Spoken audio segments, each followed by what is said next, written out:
So, guys, we've succeeded in laying a basic foundation on what a dead man's switch is. So, what we're going to be doing next is relating that to sarcophagus. So, we're going to be discussing sarcophagus proper. What is sarcophagus all about? So, sarcophagus is a decentralized dead man's switch. It is built on Ethereum and is stored on the Arweave network. So notice three things about sarcophagus. First, it's a decentralized application, right? Meaning it's not stored in some centralized server or controlled by a centralized company. It is completely decentralized.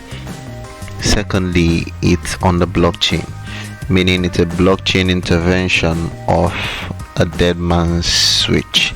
And very importantly, it is stored on the Arweave network, which means that your sarcophagus is completely safe and can't be tampered with, because you can store it forever and it's safe.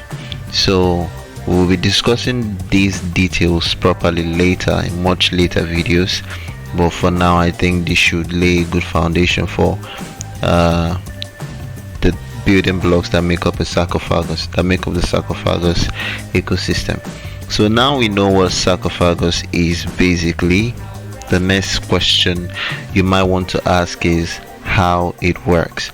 So how does it work? How does the whole system work to make your sarcophagus creating and everything a pleasant experience? So we have the first step, which is that the embalmer creates a sarcophagus and then he curses an archaeologist.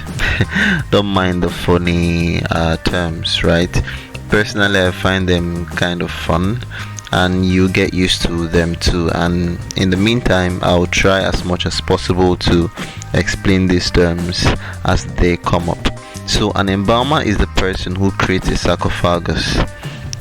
The archaeologist is the person who handles a sarcophagus, and a curse is the contract between the embalmer and the archaeologist. So this is how it goes. An embalmer creates a sarcophagus, and when he finds an archaeologist who he can trust with his sarcophagus to handle it, the embalmer and the archaeologist brokers a contract. That contract is called a curse. So the embalmer cursing an archaeologist means the embalmer establishes a contract with the archaeologist, right? So the next thing is that the archaeologist will wrap the corpse and upload it to the Arweave network. So the corpse in this case is the payload data contained in your sarcophagus, which can be of any file type at all. So it can be a .txt file, it can be document, it can be whatever type of file, digital file, right? So that is contained in your sarcophagus.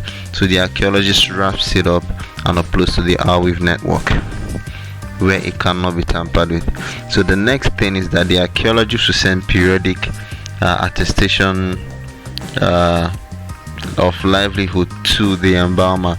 So what happens here is that the archaeologist reaches out to the embalmer, and the embalmer says, hey, I'm still here, I'm okay, nothing has gone wrong yet. And when that happens, the archaeologist will rewrap the sarcophagus and still put it back in the Arweave network until the later agreed time, right? So the details of these are going to come later, but these are just the basics.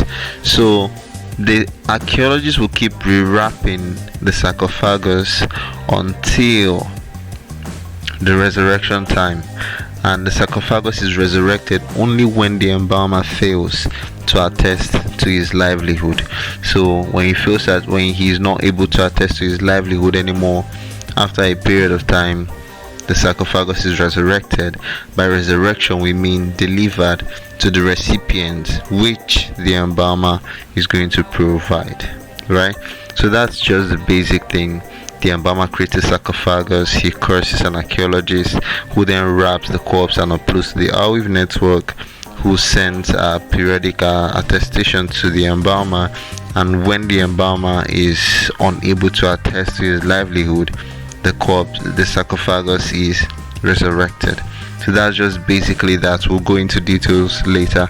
So now we know what a sarcophagus is, we know what a dead man's switch is. Now the question is, why create a sarcophagus? So you know what these things are, and you might be asking yourself this question: why would you want to create a sarcophagus? And that's exactly what we'll be dealing with in the next video, discussing use cases briefly, right? But we'll go into details later, but I need you to understand the very basics of this whole thing, so just stay with me. Thank you.